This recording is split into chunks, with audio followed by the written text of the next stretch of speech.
Hey there, boys and girls. It is May 12th. Yeah, it is May 12th.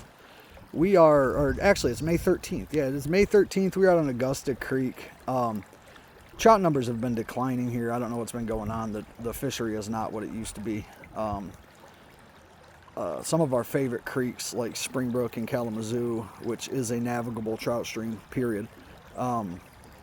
It has some issues with some landowners and some uneducated police officers just doing whatever the hell they want. So we're going to talk about that a little bit and talk about some of the problems that I'm seeing in Michigan when it comes to our trout streams, especially in the southern area of the state. So we're doing a little fishing while we talk about it. Hopefully I can get a good brown for you guys. We're going to start off with the complaining, and then we'll go into the how to fish these browns on these smaller creeks. So, let's get the bitching and the complaining out of the way first. So, years back, one of our favorite trout creeks, which is Springbrook in Kalamazoo, D Avenue. Well, that's joyful. See that? That was a good hole, man. It's ruined now, but I don't know. I've got right up on the edge of some of these things and pulled decent browns out of them before. So, as you can see, I got my spinner caught up. So let's see what we can do right here. Nothing. So, the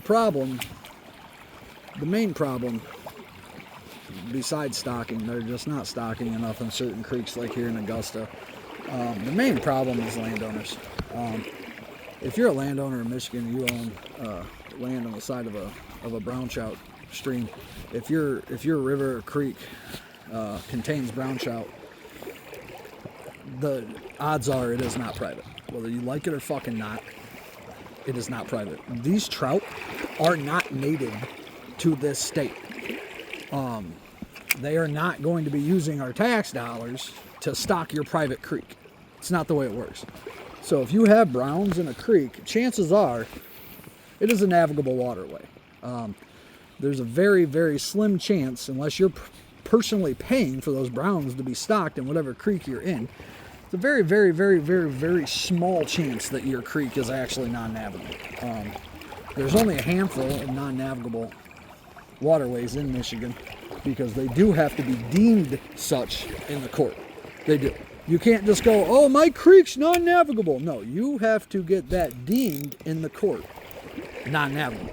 It's not just, oh, well, I feel like you can't float this bullshit. So, basically, look at it. Could you float on it with a kayak? If you can, then you're good. Now, the other section of bitching that I'm going to do is pertaining to the same issue, and that is the fact that the DNR and the police are just not giving a shit that a very large portion of our trout streams and our trout creeks are being shut off to us. Police are escorting us out of them when we know for a fact that they are navigable designated trout streams. If it is a designated trout stream in the state of Michigan, you are allowed to fish it, period. There is no ifs, ands, or buts. Brown trout do not belong in this state. They are brought in. They were stocked. They are not going to use our tax dollars. They are not allowed to use our tax dollars, public tax dollars, to stock private streams where people are not allowed to fish. It's not allowed. We're not okay with it. It's not going to happen. So anytime that you're out here trout fishing, look at the water you're in. Could you float a kayak down it? And I'm not talking about logs and shit. Logs do not affect this. Could you float a kayak down it? And you don't have to float it down without it touching entirely. No. Could you float down the kayak with a kayak? Could you? If you could, it is lawful for you to be in that waterway in Michigan, period. Now, this does not apply to every state. Your shithole states like Texas that barely have any land for people to use or any waterways that are public, it does not apply to shitholes like Texas. If you live in Texas and you don't like me calling it a shithole, too bad. Fuck Texas. There's no public hunting in Texas. There's almost no public waterways. I mean,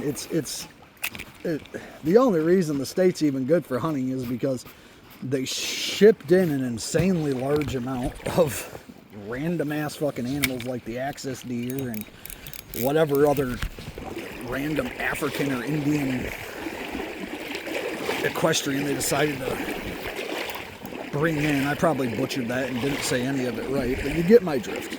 You know, that's pretty cool, ain't it?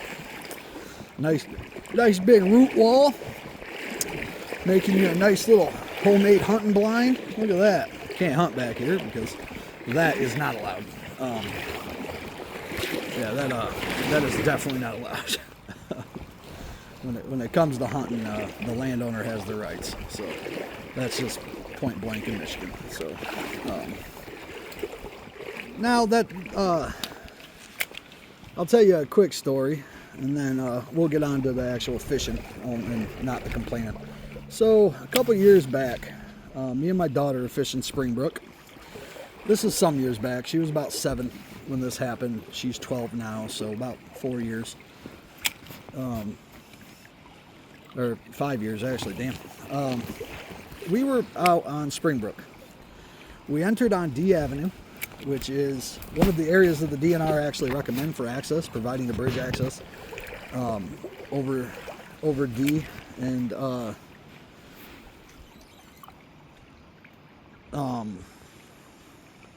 or I think it's Riverview, actually. Yeah, providing bridge access over at Riverview, just down the road from D Avenue. And yeah, it is Riverview.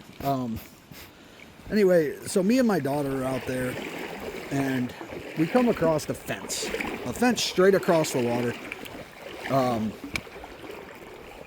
We walk over it because fuck your fence.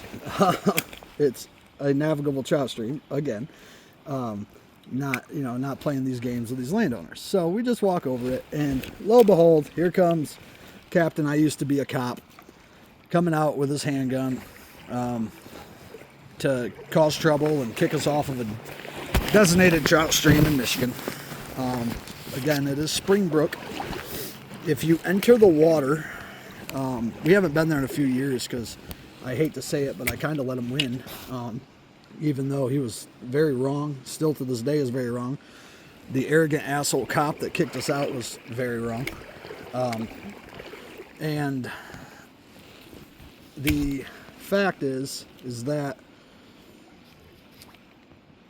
approaching somebody with a firearm when you're wrong and brandishing a firearm, holding a gun in your hand while you're walking down to a designated trout stream, which is public, in any other circles would have been a felony, but for some reason, because he happened to own the land on the side, he's okay to come threaten me and my 7-year-old with a 9mm.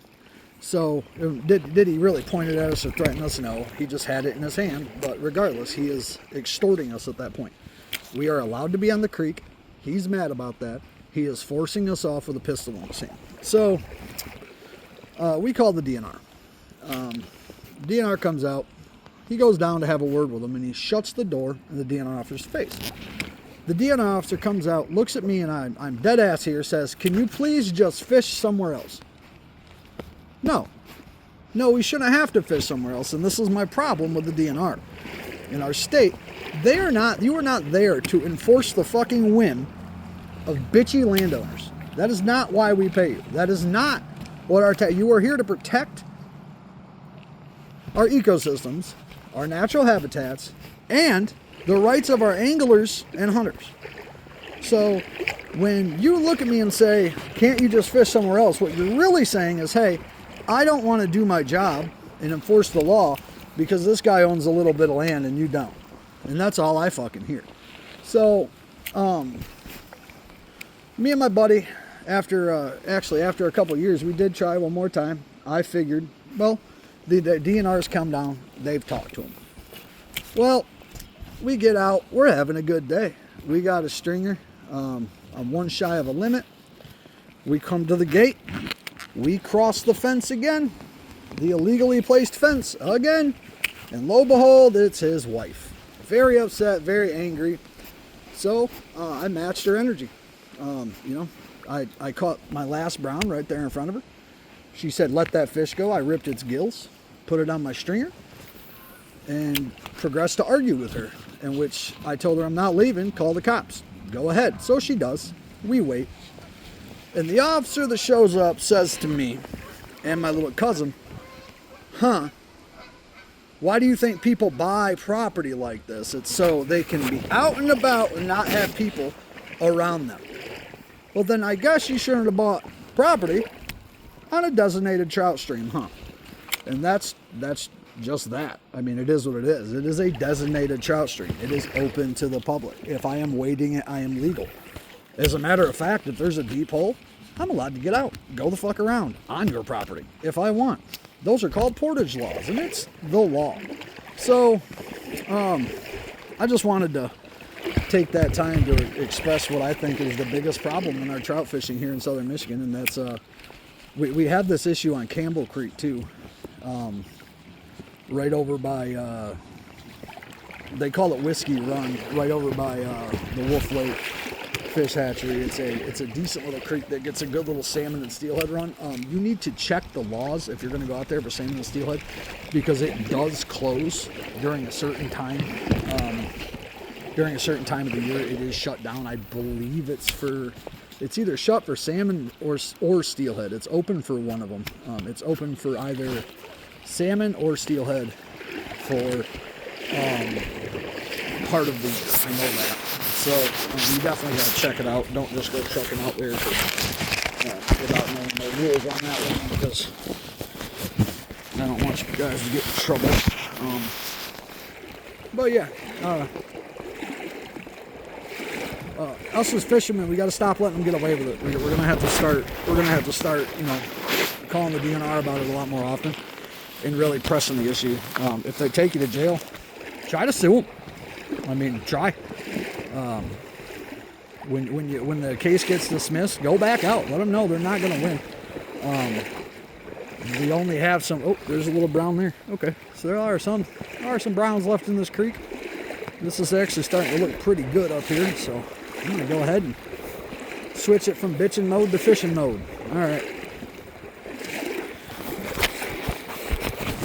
And we got a bush. Not the sinful kind. No vagina under that bush. Hopefully a nice brown, and that's it. And as you see, nothing. What in the hell? We're running it right under that bush, right where it should be, and there is no brown in there. Huh. I think we might have to switch over our spinner to something a little more, I don't know, just different. Oh! And I think we might use this as an opportunity to throw on. Oh no, the spinners just work really well in these little areas here. I don't know why these browns are not hitting the spinner. Oof, tight fishing here, boys. You don't need big giant casts in these little creeks, alright? So, I'm having a rough day. This is my first time out for trout this year in these little creeks. So definitely a little challenging. So you can see what we're looking for. You're kind of treating them like bass. I mean, you're looking for those pockets of water that are a little deeper, cover, these pools. Like you see how we have this swelling pool over here, where it's coming out from under that log. I almost guarantee you, trying to get it on camera for you, you can see that swool that's coming out from under that, or that swell is coming out from under that log. That most likely, if there's still some good browns in here, and we did just see one, so that most likely holds a good brown. So what we'll do, see, I messed up.